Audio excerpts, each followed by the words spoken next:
discussion about CBD and cannabis. So, especially during these times when folks are wondering what else they can do to help with the immune system or anxiety or all these different issues that come out of the pandemic.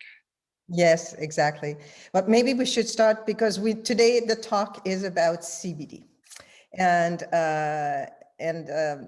I'd like to ask you for the first question is, what is CBD? All right. What does it stand for? What does it stand for? What are these three letters? Write us, and why is it three letters? Yes, yes, yes. And hello, everyone who's on here. As we're chatting here, guys, feel free in the comment section to ask a question or put in a comment. I want to make sure everyone knows how to use the chat box. So if you are familiar with the chat box, type in yes in the chat box. I want to make sure that everyone knows how to use the chat box. So type in yes if you are familiar, if you know how to use the chat box. Okay, so Evelyn, Emma, Amy. Okay, awesome. Um, awesome. So feel free anytime to ask questions and comment with this. So CBD, cannabidiol, is a longer term of CBD. And the first question I usually get asked all the time is, how did you as a physician get involved with CBD when, when many docs try to stay away from the word, cannabis and marijuana and things of that sort. So in my field of clinical research, in the clinical trials that we do in Irvine that focuses on mental health and Alzheimer's and memory loss and things of that sort, as I am discussing and chatting with patients about their memory loss and reviewing the medication list that they bring and the concerns that they bring, what really stands out to me is that probably a third of my patients on their medication list has CBD as a supplement that they're taking. And that was actually my introduction to this entire field. Because prior to that, years ago, when patients would come to us and say, doc, what do you think about this medical cannabis product, right? Do you think it's safe? Can I take it? And guess what? The first thing I would tell them is, I don't know anything about it. And I'm not comfortable talking about, marijuana and weed. And, I grew up in, in a community that have taught me that smoking weed is, it's not good, right? Getting high is not good. So anytime the word marijuana shows up in the conversation, it has this negative association with it emotionally. So for many years, it's, we as physicians just don't want to talk about it because of this negative association. We always think about potheads and, getting high and things of that sort. But it just so happens, in my clinical research that I have done throughout the years, I'm realizing that many patients are actually on these products, these CBD products and medical marijuana products. And the first question I have is, why are you taking weed? I didn't know any better, right? Why are you taking the CBD? Don't you know it's tied to weed? And you don't look like a pothead to me, right? I've known you as a patient for years. You don't look like a pothead. Why are you on this stuff? And lo and behold, it really opened up my world to why patients are on this. And CBD, as you know, is a compound that is part of the marijuana plant, right? The cannabis plant.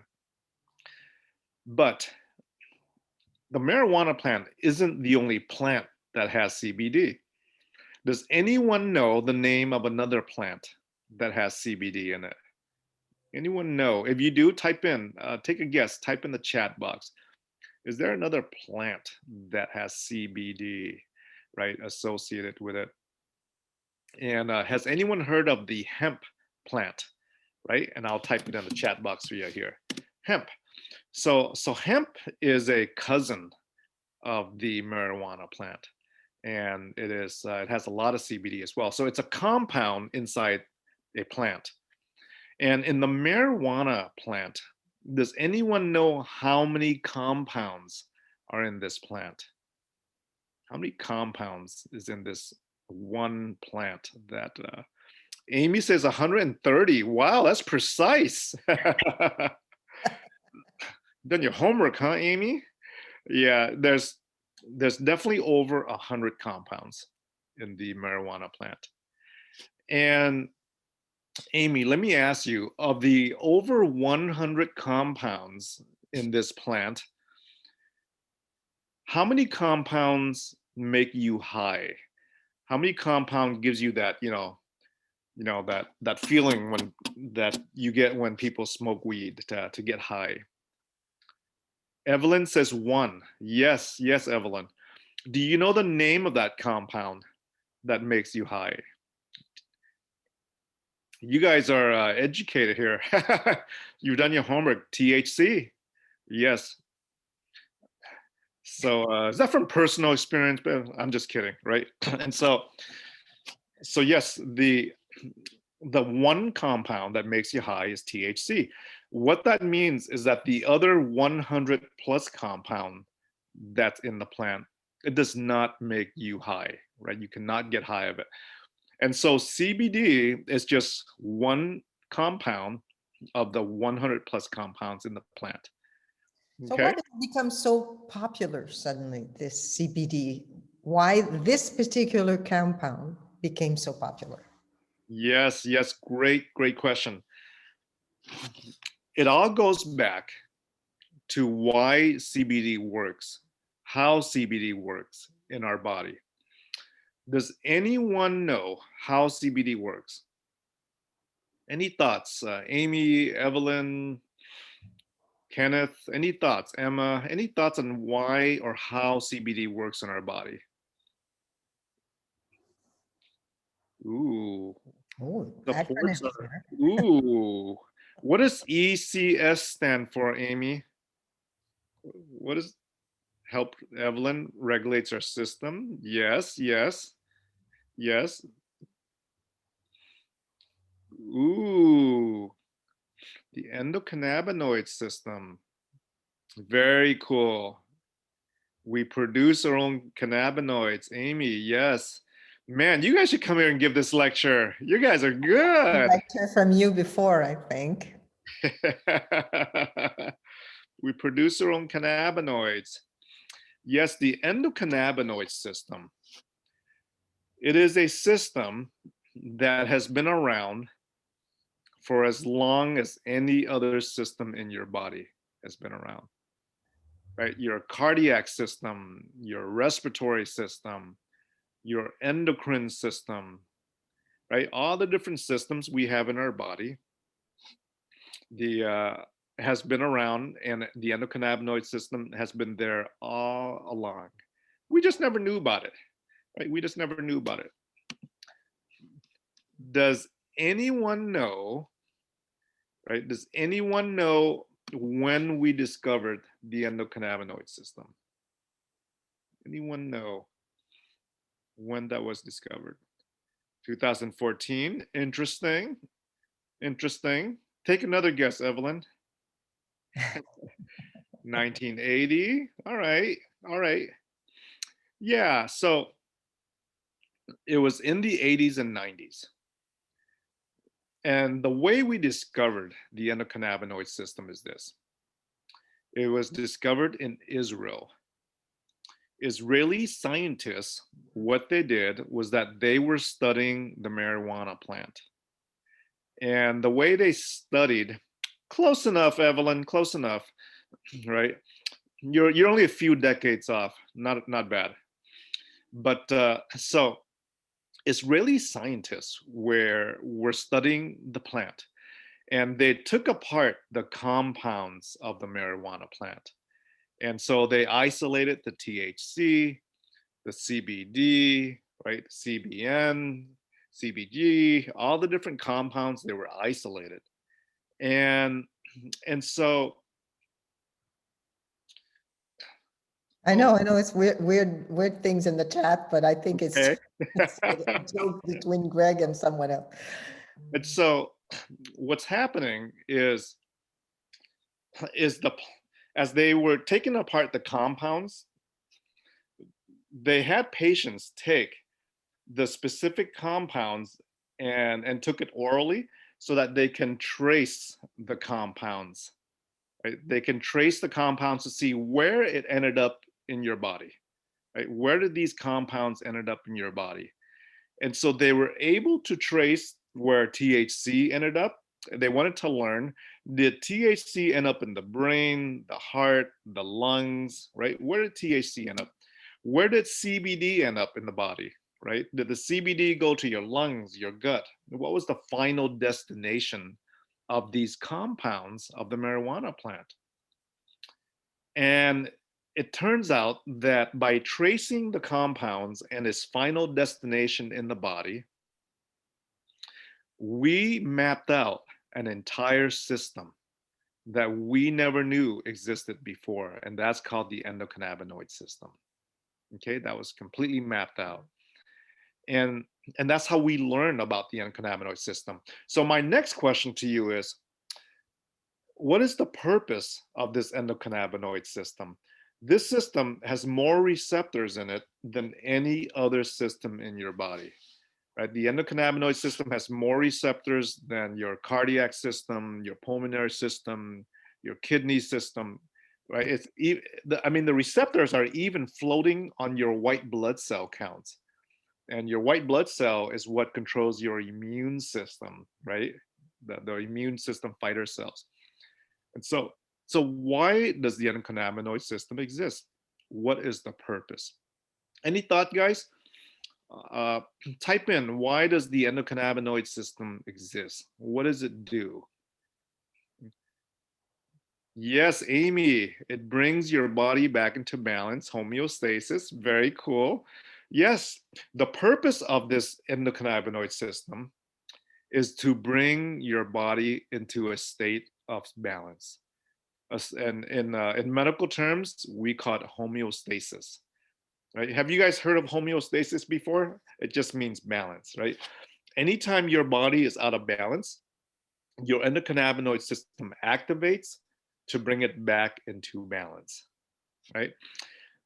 So have you guys heard of the Chinese yin and yang symbol? You know that round circle, the yin and yang circle with the little squiggly in the middle, and then you have the yin on top and the yang on the bottom. This is black and white. And so in Oriental medicine, right, the goal is to bring your body, the yin and yang, back into balance. Anytime you have like more yin than yang, you're in trouble with your health.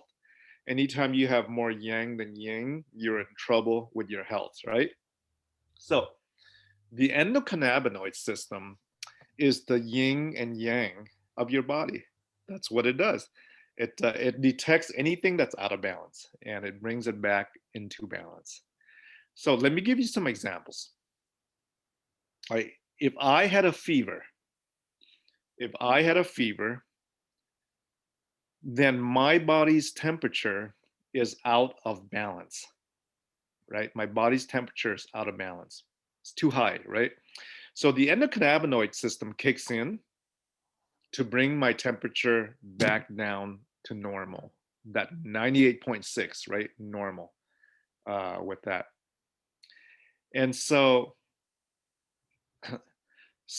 that is one function of the endocannabinoid system. How many of you guys have gone to bed, right, lately? It's bedtime, you go to sleep, and all of a sudden your brain is like still running. It's not allowing you to sleep. Has that happened to you guys before? Type in the chat box if that's happened to you before. Right? You go to all the time, right, Ellen? Right? Evelyn, Amy, Greg, right? Your brain keeps running. I bet you Greg's brain was running last night about this show today, right? And so that is a mindset, right? That's a mindset that is out of balance, right? It's an overactive mind that is not in balance. So the endocannabinoid system, it sees that, it kicks in to calm your mind down to allow you to sleep, right? Have you ever heard about CBD being taken to help you sleep, right? Does that make sense so far to you guys? Yes. But so if the body does its own cannabinoids, Yes. why do we need an external dose of cannabinoid to help it down? Why doesn't it function on its own then? Yes, yes, great. Why doesn't it function on its own? Most of the time, our body should function on its own, but our lifestyle, the American lifestyle, isn't necessarily a healthy lifestyle, Mm. right? How many of you guys are like me where you enjoy dessert? Who doesn't, right? Amy says yes. Oh yeah. What is your favorite dessert? Type in your favorite dessert. We have a chocoholic here. We have a chocoholic. I'm a chocoholic. Greg, what's yours? Anything chocolate, Evelyn. Greg is ice cream. What flavor? What flavor of ice cream, Greg? Man, we have a chocolate group here. Any flavor, right? Dessert is the American, it's part of the American tradition, it's part of the entire world's tradition, right? So what I'm saying is that we're all like sugarholics, right? We enjoy dessert because dessert has sugar and it stimulates the dopamine and it gives you that pleasure, right? When we have our dessert. And and how many guys know that sugar is pro-inflammatory? Mhm.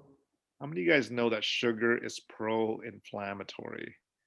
Type in yes if you realize that or no. Oh, Amy says no. Evelyn says yes. Yes, yes, yes. Sugar promotes inflammation.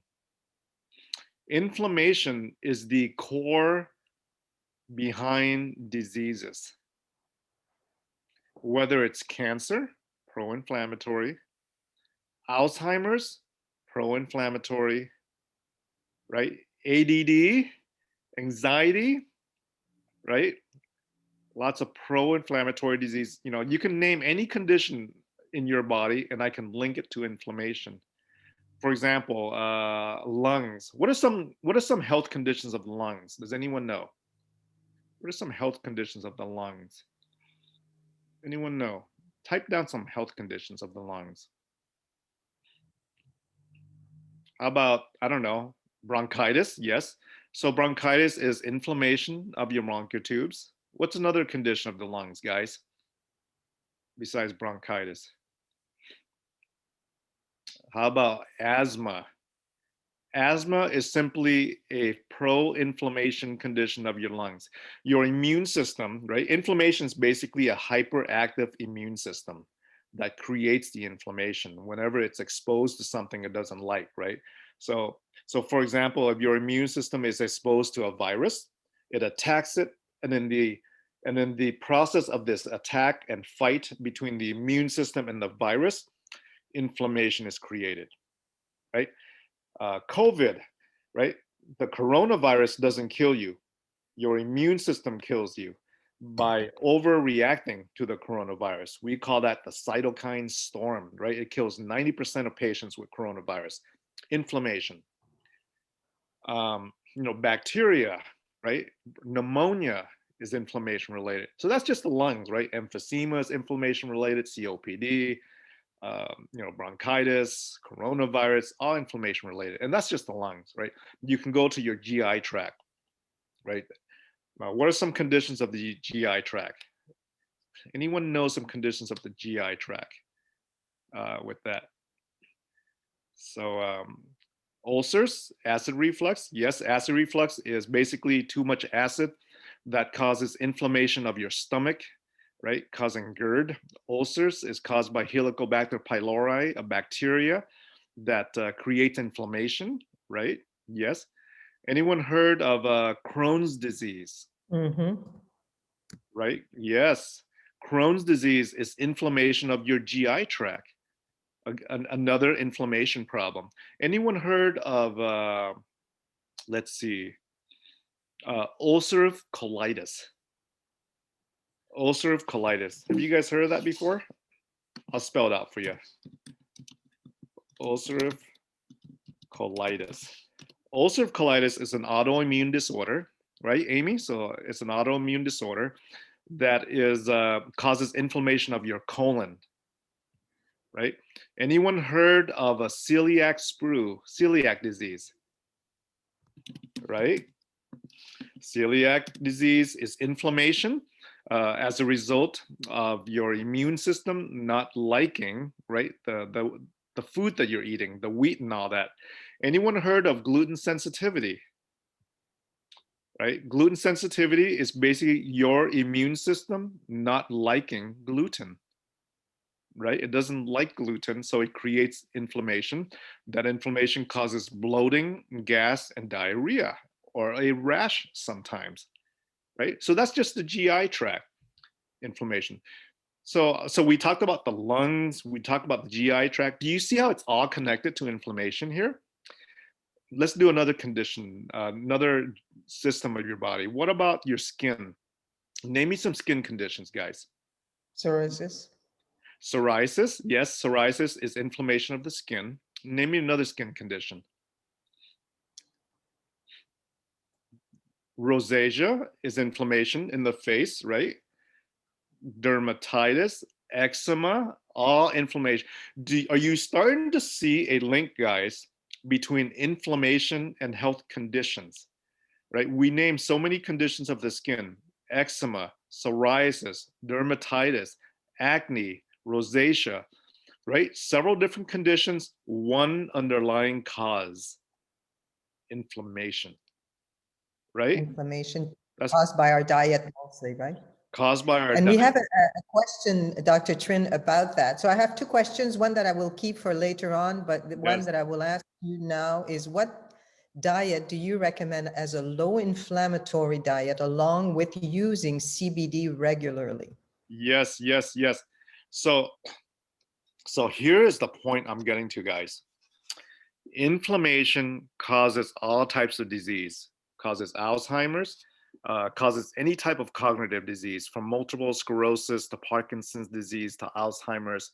It causes all types of joint problems, right? Whenever we think of inflammation, we think of arthritis, and there's all types of arthritis. So what does this have to do with CBD? What does it have to do with cannabis in general? The one thing you should realize is that inflammation is when your body is out of balance. Inflammation is a state of the body being out of balance. And when you understand that, you understand the potential of stimulating the endocannabinoid system to bring it back to balance, and you understand why CBD can play a role with all these conditions by lowering the inflammation level. I mean, why is it that the number one reason people take CBD is for pain? Some type of arthritis, some kind of back pain, knee pain, right? The number one reason people take CBD is for some type of pain, because pain is driven by inflammation, right? The CBD stimulates the endocannabinoid system. And when the endocannabinoid system is stimulated, it brings anything that's out of balance back into balance, which is why it's taken for pain. Do you guys understand that? Yeah. Yeah, and we have a question on that is, what do you suggest a patient who has Parkinson's and is on medication for Parkinson? Is it okay to take CBD in conjunction with the medication? Same for sorry, I'm French, so I've learned these words in French. Rheumatoid arthritis, heart disease, high blood pressure. Yes, yes, yes. Great questions. Let me get to your diet question. Mhm. Let me give you 5 things that causes inflammation. Sugar, red meat, not fun, right? Because this is all fried foods, fast foods, and dairy. Wow, that's a lot of the diet in the The United American diet, States, right? Yes. right? The American diet, which is why Alzheimer's is an epidemic, which is why cancer is an epidemic, which Yeah. is why we have chronic disease, right? So the best diet, guys, is a plant-based diet. Mm. Plant-based diet. Okay, and that can be like another lecture for another day where I can talk and give you an hour on that. A plant-based diet, right? Now, Which leads us to like, what's the interaction now of CBD with existing medication that people would actually be taking? yes, That's often a question we get because as we age, and we're all we aging, take more meds. we take. Yes. Let me talk to you about the side effects of marijuana, cannabis, THC, and CBD. Okay. Um, this is right? This is going to be because there's nothing without side effects, right? There isn't anything that has zero side effects in life, right? If you have too much of something, right, it can create problems. So let me speak first about THC. And when you understand the side effects, you'll have a better understanding about medication interactions and things of that sort, right? So specific to THC, not CBD, but to THC, we know that if you have an unstable mental health condition, right, an unstable mental health condition, THC can often flare that up and make it worse. So if you're prone to schizophrenia, THC can make you more schizophrenic. If you're prone to paranoia, THC can make you more paranoid, right? If you have OCD, you'll be washing your hands a lot more, right? It can flare up an unstable mental health condition.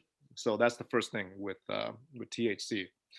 The second thing you should know is that if you are young and your brain is still developing, right? Your brain is still developing. THC can rewire your brain negatively, right? It can hardwire your brain negatively. Does anyone know at what age the brain finishes developing? At what age? Take a guess, guys. Take a guess on the chat box. Emma says 25. Cool. I got some 25s and some 30s. Okay, very cool. So yeah, it's about mid 20s. Mid 20s is when our brain kind of solidifies and finishes growing up, right? So if you take THC anytime before your mid 20s and you take it chronically, it hardwires your brain in a bad way.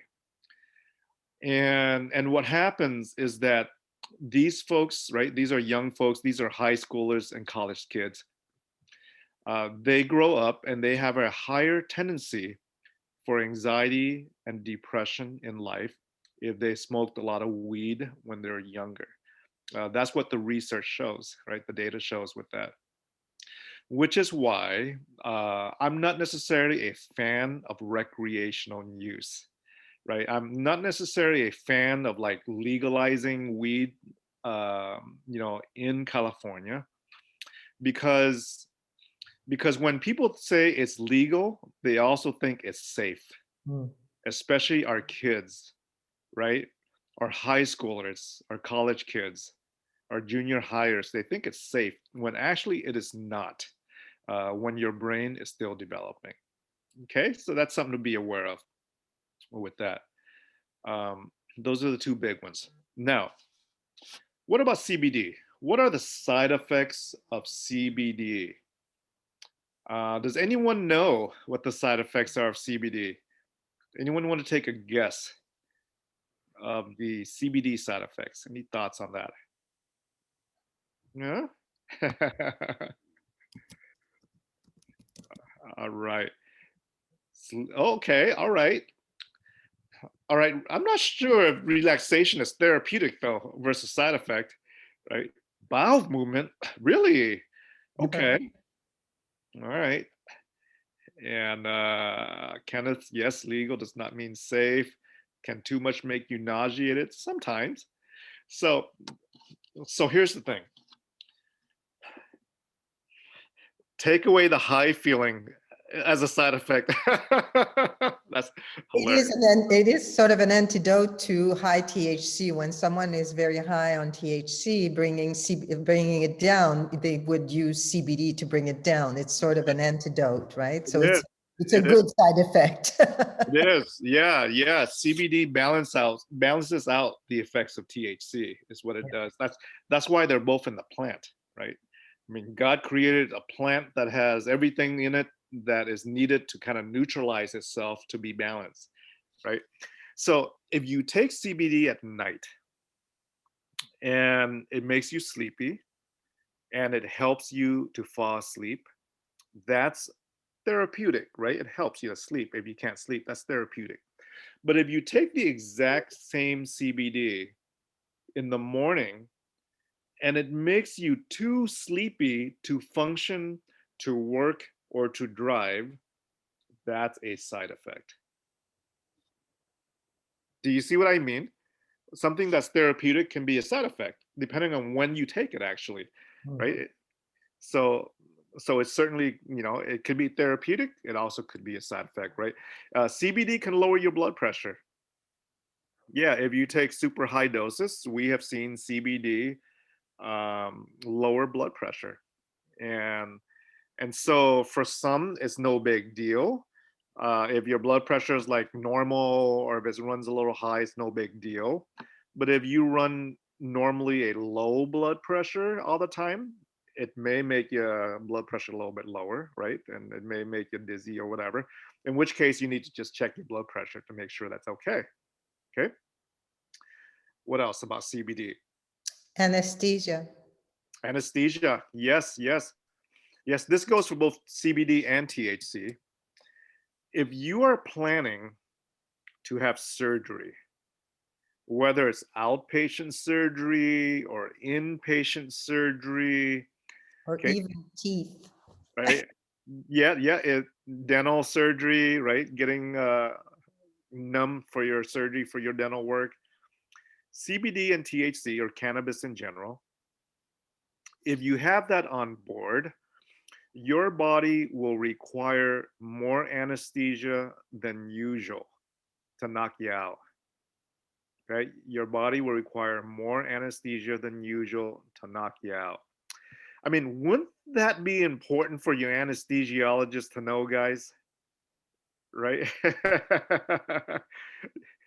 Yeah, Evelyn says very, right? And so here's two ways to get around that. Amy says yes. The first thing to get around that is to let your surgeon know that you're taking CBD or medical marijuana, and so they know to adjust the anesthesia, right? The dosage if needed. The second thing you can do is you can just hold the product for about a week, right? Stop your CBD a week before your surgery, right? Stop your medical cannabis a week before your surgery. Give it some time to flush out, and then you don't have to worry about it, right, with the anesthesia part. So that's my suggestion for you. Now, how does it interact with medications? Right? If you're taking your Parkinson's med, if you're taking your rheumatoid med, your blood pressure med, your heart disease med. How does it interact with medications? To understand medication interaction, you need to understand how CBD is metabolized in the body, right? CBD is metabolized in the body, is degraded in the body in your liver. So your liver filters out CBD, right? It filters out through a system called a cytochrome P450 system. And this cytochrome P450 system filters out CBD, right? It gets rid of the CBD that you take. But here's the thing. The cytochrome P450 system doesn't filter out just CBD alone. It filters out other medications as well. Okay, there are medications that go through your liver, and then there are medications that go through your kidneys, right? So the cytochrome P450 system can only filter at a specific rate. It can only go so fast. You know how when you're filtering like water, if you have like the little the Brita filters, and you put in water and it filters through, right? The Brita filter can only filter at a certain rate. It can't go any faster. You can throw as much water as you want on top of it, but it can only drip down at a certain rate, right? When you're filtering water. It's the same thing with the cytochrome P450 system. It can only filter so much. So what you want to think about when you're taking medications is this. There are going to be some medications that you take that filter through your liver. There are going to be medications that filter through your cytochrome P450. And so if you're on 10 pills and 5 of them are going through your liver, and then you got CBD going through your liver, right? And you got a filtration system that can only filter through so much. What does that tell you? It tells you that something's not going to get filtered at a time that is supposed to get filtered, right? Something's going to back up. Now, most meds, no big issue. Let's say your blood pressure medication doesn't get filtered through as fast as it should. You know, okay. But if you got 5 medications going through your liver along with CBD, you got to think twice about what's getting filtered and what's not, right? It's important because there are certain medications that we need to actually monitor the levels in the blood. For example, how many of you guys have heard of Coumadin or warfarin? Mm-hmm. Right? Type in yes if you heard of Coumadin or warfarin. Right? Because that's a blood thinner, right? That's a blood thinner that requires a certain level, right, to be therapeutic. If the Coumadin level is too low, then your blood is too thick. It's not working. If your Coumadin level is too high, then your blood is too thin, right? You're at risk for bleeding. So warfarin filters through your cytochrome P450, right? Wouldn't it be important to know that that if you got CBD on board and you got your blood thinners on board, right? Something's going to be affected, right? It's going to most likely increase the level of your blood thinners and make your blood too thin, right? So these are the things to keep in mind when it comes to side effects. Now, what's the practical application of this, right? What can you do about it? So if you are taking CBD for pain, if you're taking CBD for sleep or for whatever, right? One thing you could do is you could go to your doctor and say, Doc, I'm on these 5 medications and I have CBD. Now, your doc may know nothing about CBD, Mm-hmm. but your doctor will probably know which one of these medications go through your liver and is it important or not, right? Your doctor can probably tell you, oh, this medication goes through your liver, your cholesterol medicine, your statin goes through your liver, but it's probably no big deal. They'll let you know that, right? But if you're on a blood thinner, then maybe it's a big deal. So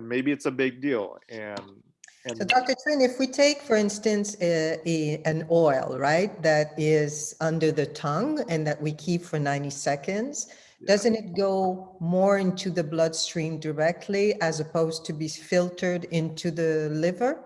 Yes, yes, great question. So, so CBD can be given through different forms. It can be topical, right? It can be a cream, Mm, right? right, Like that one there, a cream, a patch, an oil. right. It can be taken orally. There's two ways of taking it orally. A tincture under your tongue Yeah. goes straight to the bloodstream, or it can be ingested and swallowed, right? Like a CBD, Gummies. right? Like a gummy bear, that's CBD or whatever, right? A pill, a capsule. So, why are the different modalities important? Because the absorption through the liver is different based on how you take it.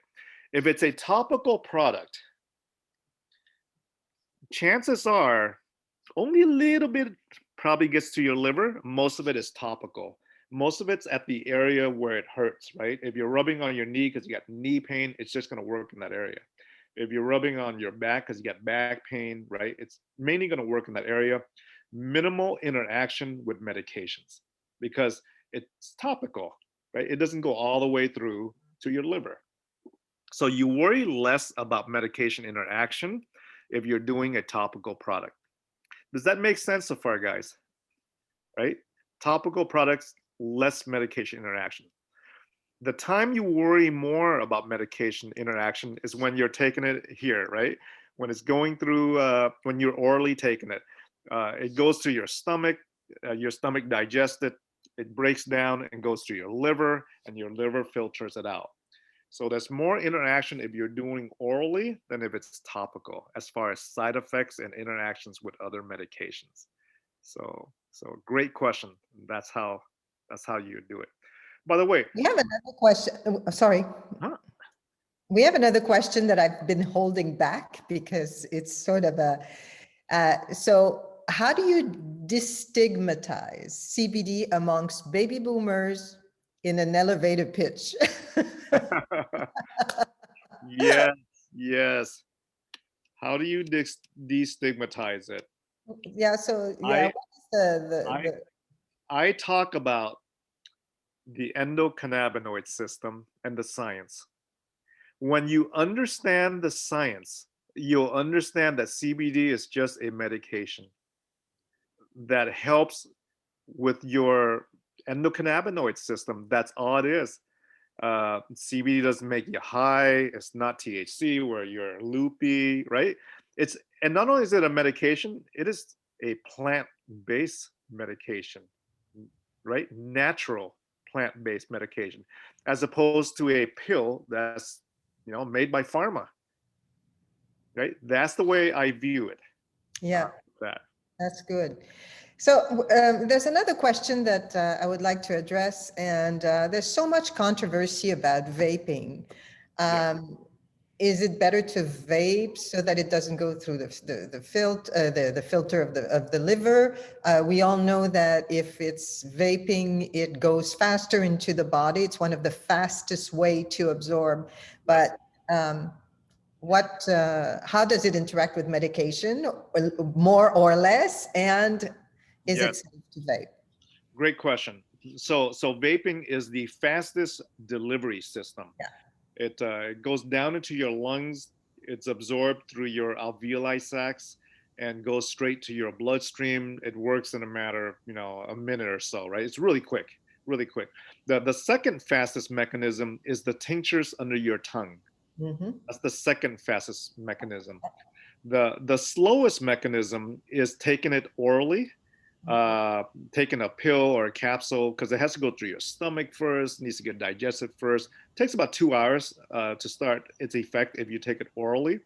But taking it orally has the longest lasting effects, Okay. right? The longest lasting effects is orally compared to like vaping. Now, my thoughts on vaping is this: the only thing that should get in your lungs is oxygen. I agree. Yes. Yes, I have seen what's called reactive airway disease from vaping. And it doesn't matter what you're vaping, right? I've seen reactive airway disease from vaping, meaning asthma, emphysema. You start wheezing, you can't breathe, you start coughing. Not healthy. The only thing that should go in there is oxygen. That's my thoughts on vaping overall. I know, I agree, especially in the time of COVID, which you were the front line and saving so many lives and losing so many at the same time. Having strong lungs is certainly one of the Very advantages. important. Yeah, it's Yeah. very important. Exactly. Um, Now, is so now we learned about CBD. There's all kinds of new components that we hear about, new compounds, and we hear CBN, CBG, Delta 8. Is it just a lot of new trendy things that are coming out, and or does really we should use one over the other one for different uses or different needs? Yes, the magic of the plant. There's over 100 compounds. The reason CBD is so popular compared to the other compounds is because it's been studied through science. Uh, And so as we study these other compounds and we put it through clinical trials and scientific research, we will learn more about the other compounds and their potential health benefits as well. So yes, so that's coming, guys. Did you know last year, or no, was it the year before? It wasn't last year, it was 2019. 2019 was the year that the FDA approved the first CBD medication that has gone through the FDA process and gotten approval. Does anyone know what that was? What is for? 2019, the first FDA approved medication. It is a tincture. Yes, yes, yes, Epidiolex. Very well There you informed. go. Amy is well versed. Epidiolex, right? Amy, what is it for? What does it treat? Do you remember? What does Epidiolex treat? Right? Epidiolex is a tincture under the tongue. Under the tongue. Yes, it is FDA approved for childhood seizures, a very specific type of seizure in children. And CBD works. And the question is, why does CBD work for seizures? Does anyone know? Why does CBD work for seizures? Any thoughts on that? Right? You got to think about what is a seizure? A seizure is the brain firing, overactively firing, right? Is an overactively firing brain cell. That's what a seizure is, right? Your brain just keeps firing, and as it keeps firing, as it keeps, going off, you get the seizure activity, right? You get the tremors, right? You get the shakes, that the tonic-clonic activity of seizures. The reason you do this is your brain's like this, and so your body is responding to that. So a seizure is simply an overactive brain. What does the endocannabinoid system do, guys? When it sees something that's overactive, that's why CBD works. It balances it out. Does that make sense? That's why CBD works for seizures, right? Yeah. Dr. Trinh, what about taking CBD regularly every day as a sort of preventive measure to avoid having too much inflammation in your body? Is this something that Yes, we should do? there. So the research is still being done. The Mhm, research is still being done. But my thought is that, I mean, you take your multivitamins, right? mhm. Most of us take our multivitamins. We take our vitamin D, right? For our immune system, it's zinc, vitamin D, vitamin C, right? For anti-COVID stuff that I teach all the time. But CBD actually, theoretically, I mean, the data's not out, but theoretically, If you take something that helps to balance, right, balance your endocannabinoid system, I don't see it as hurting you, unless, unless there's some reason not to, unless you're on some big blood thinners or some side effects with other medications with that. Let me ask you guys this. How many of you guys currently take CBD right now or have taken it before? Type in yes. Evelyn says me. Holy moly, you're on CBD. What are you, druggies? I'm just kidding, right?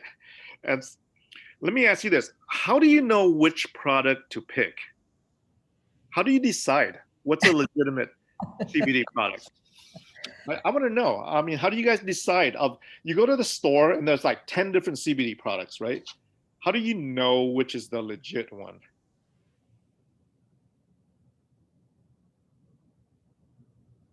Emma says certificate analysis, organic, full spectrum. Nice. Okay. Okay. You guys are good. Referral, word of mouth. Okay. In the last, 5 minutes that we have, I'm going to give you some tools to determine how to pick a product. Does that sound good? We got like 5 minutes here. I'm going to give you a tool of how to pick a product. Okay. How do you know it's legit? How do you know the product's legit?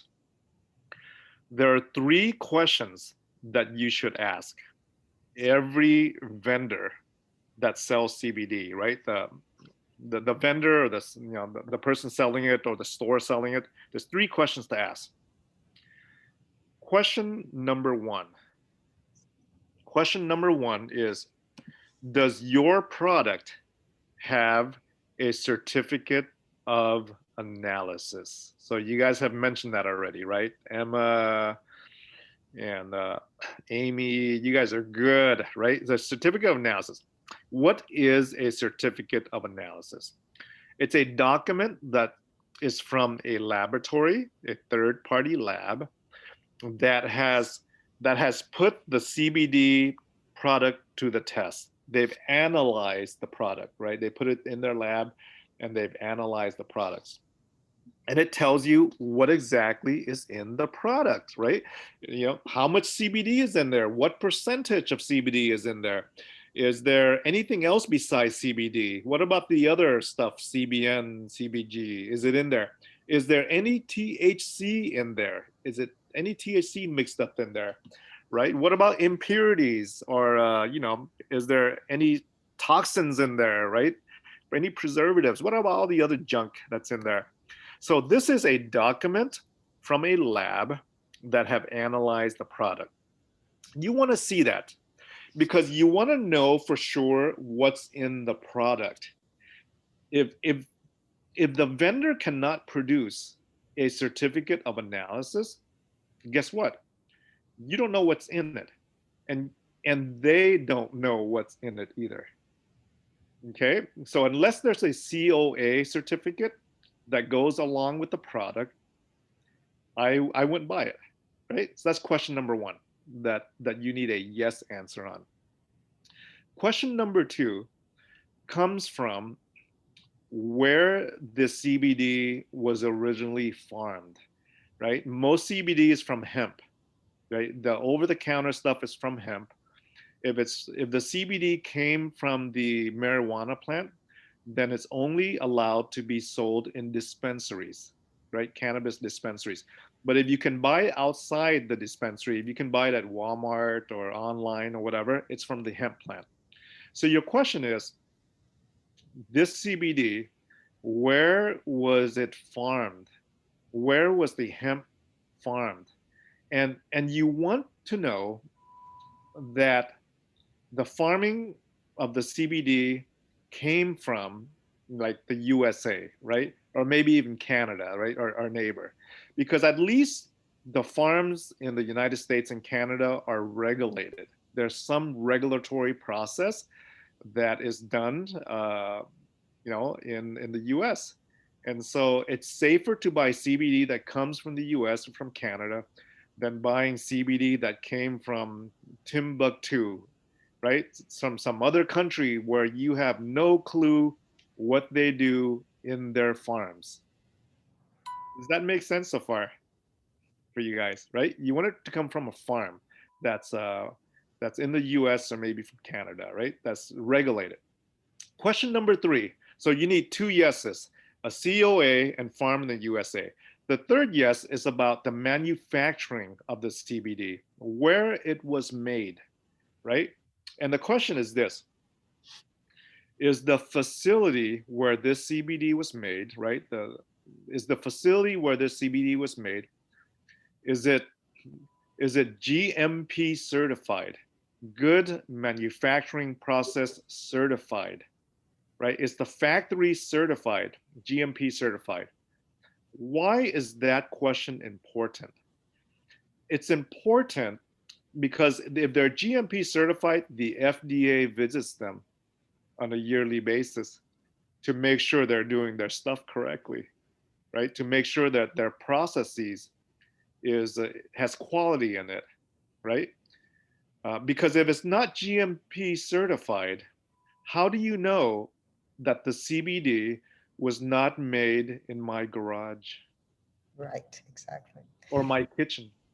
And one of the problem also is, just like you now can buy fake urine test, unfortunately, some makers can buy fake lab reports. It's hard to find the information for consumers because you know, if it's not written on the package, then really where do I get this information? And I think that that's where Myjane comes, forward, because we do all of that homework before we take any products on board, and we make sure that all of the 3 questions are answered, and that also that the company is a great, reliable company before we have them on our website or in our box. So we do the homework that you just talked about for the client. So that's really why it's important. I love it. What is your website? Myjane. Myjane.com. But I think Greg is going to give a special. So there's a few things. Greg is going to give a special URL for the people to go on, but also if they have a code that's senior affairs, and I'm going to put it into this, they automatically get 10% off their products. And if they use also, just for the next 24 hours, a double code, meaning you add the MJ free ship to it, they're going to get free shipping at the same time. So now after that, it's going to be permanently just the 10%, but for the next 24 hours, we have the MJ free ship in addition to it. And we also have something to raffle. And that's something that many of you online and Dr. Trinh knows, and it's the Next Remedy. And why we love Next Remedy, it's because it's really a breakthrough topical formula that removes inflammation and pain, and it acts in about 2 minutes. And we had people that had kidney stone. We had people that had, cramps during their monthly period. We had people that had back pain, neck pain, all kinds of pain, that take this, and within a couple of minutes, the pain is gone, and it's gone for several hours. So it's a great product. So we thought it was the perfect fit for this crowd today, and we are going to raffle this. And what question should the first, we'll see which question someone answers the fastest. Do you have a question for the audience that you would like them to answer on some of the things you've said, perhaps? You should say that Amy is not allowed to participate. She's too knowledgeable. I'm joking. Oh, maybe some kind of Jeopardy question, huh? Interesting. Jeopardy question.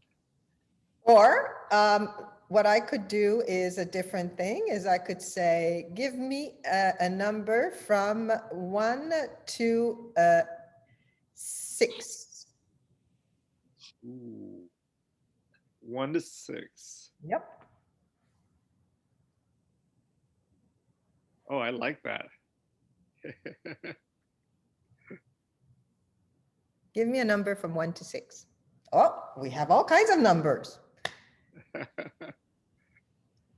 So which one do you choose between those that are, there? Dr. Trin, you have 1, you have 4, you have 5, you have 2. Which one do you pick? I chose 3. You chose 3? All right. So Evelyn Ortiz is the one winning the next remedy. Oh, really? Okay. Yes, because not because she said number 3, but because she's the 3rd one on the list of participants. Yes. I like that. It's really a random thing that we've done here, and I think that it's a fair one. So congratulations to Evelyn Ortiz. You have a next remedy worth $69. It's 100 Wow. pumps, so you have that for quite a while, actually. It's a fabulous product. I can't thank you enough, and I'm sure that if we had all the voices now that heard you today, there would be a loud clap of thank you for your amazing speech, the clarity of your explanations, the simplicity of your answers. And I want to take also a moment to say thank you to Greg Wilson for organizing this. Obviously, there's quite a large audience that will be able to have access to this recording because it was recorded. And so there will be way more viewing and way more people exposed to this extremely valuable information. So thank you, Dr. Trin. Again, it's a pleasure having you, and have a great weekend. Have a great weekend, everyone. Stay safe. Goodbye.